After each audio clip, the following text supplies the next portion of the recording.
আসসালামু আলাইকুম, কেমন আছেন সবাই? আশা করছি ঈদের আনন্দঘন মুহূর্তে সবাই খুবই ভালো আছেন। সবাই শপিং নিয়ে খুবই ব্যস্ত আছেন। যার যেরকম সাধ্য আছে সে অনুযায়ী কেনাকাটা করছে। আলহামদুলিল্লাহ, আমরাও কিন্তু তার ব্যতিক্রম নই। সারাদিন রোজা রেখে ইফতারি শেষে এখন ভিডিওতে ভয়েস দিচ্ছি। যদিও ফ্যান চলতেছে, যেহেতু প্রচুর গরম। আর আমি এই মুহূর্তে শুয়ে শুয়ে ভয়েস দিচ্ছি, যদিও পুরো ভয়েস দিব না, তারপরও মাঝে মাঝে ভিডিওতে আপনাদের সাথে কথা বলবো। এখানে আমি রান্না করছি চিকেন দিয়ে হালিম রান্না করব। 2 দিন গরুর মাংস দিয়ে হালিম দিয়ে খেয়েছি, আজ মুরগির মাংস দিয়ে রান্না করছি। তবে তুলনামূলকভাবে মুরগির মাংসের চাইতে আমার কাছে মনে হয় গরুর মাংস দিয়ে যে হালিমটা রান্না করা হয় সেটা খেতেই বেশি মজা লাগে। তবে এ কথাটাও সত্যি, যে জিনিস খেতে বেশি টেস্ট আর সেটাই কিন্তু শরীরের জন্য ক্ষতি। মুরগির মাংসের চাইতে তো গরুর মাংস যেমন মজা, তেমনিও কিন্তু মানুষের স্বাস্থ্যের জন্য খুবই ক্ষতিকর। তো যাই হোক, এখানে এটা রান্না করার উদ্দেশ্য ছিল না।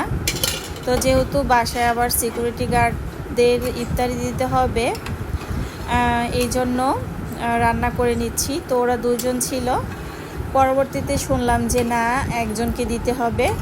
তো যাই হোক, আমরা আইটেম অনেক বাড়িয়ে বাড়িয়ে করেছিলাম। তো পরবর্তীতে একটু বেশি করেই দিয়ে দিয়েছি, কারণ এত খাবার কে খাবে। আর আমরা ভেবেছি যেহেতু 2 জন গার্ড আছে, তো তাহলে 2 জনকেই দিতে হবে। তো একজনকে আর কি অন্য বাসা থেকে দেয়, এই কারণে একজনকে দিয়েছি আমরা।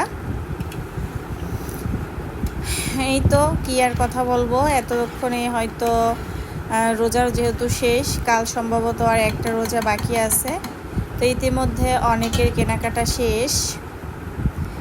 এখানে ইফতারির জন্য আমি শরবত বানিয়ে নিয়েছি। ওই যে বললাম, সব কিছু একটু বেশি বেশি করে নিয়েছি, কারণ ভেবেছিলাম যে মানুষ 2 জন, তারপরও সমস্যা হয়নি। আমার ভাইও আসছিল, ওকে আসতে বলেছিলাম।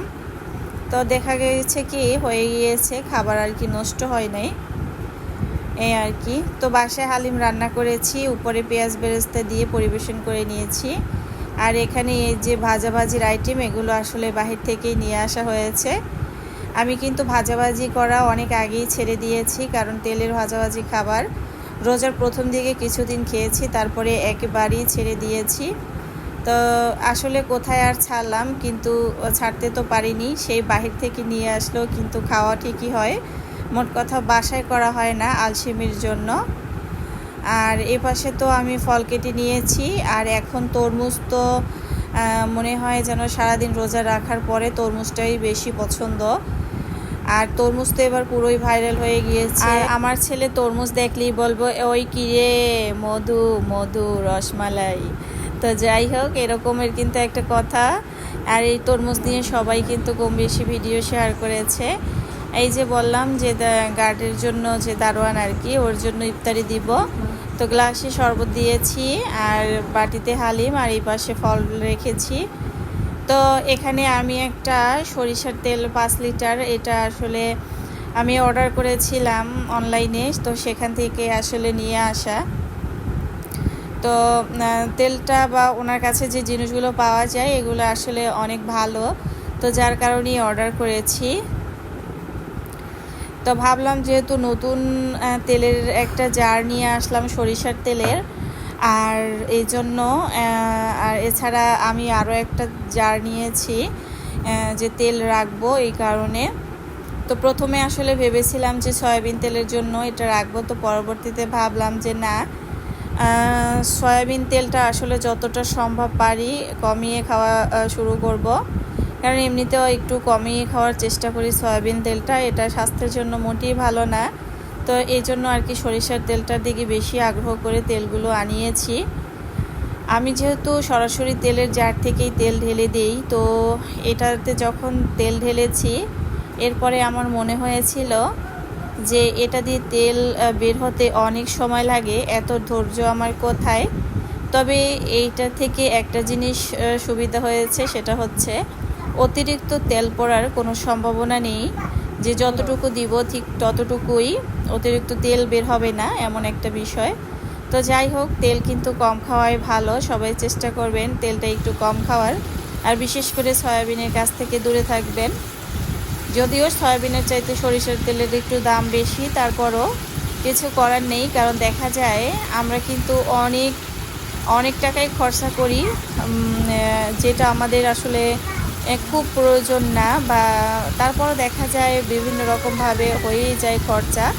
আর এই তেলটা যেহেতু স্বাস্থ্যের জন্য বিবেচনা করবেন, যেহেতু শরীর আপনার, এই জন্য আপনাকে সুস্থ থাকতে হবে। তো সুস্থ থাকতে গেলে কিন্তু একটু আপনাকে তো করতেই হবে।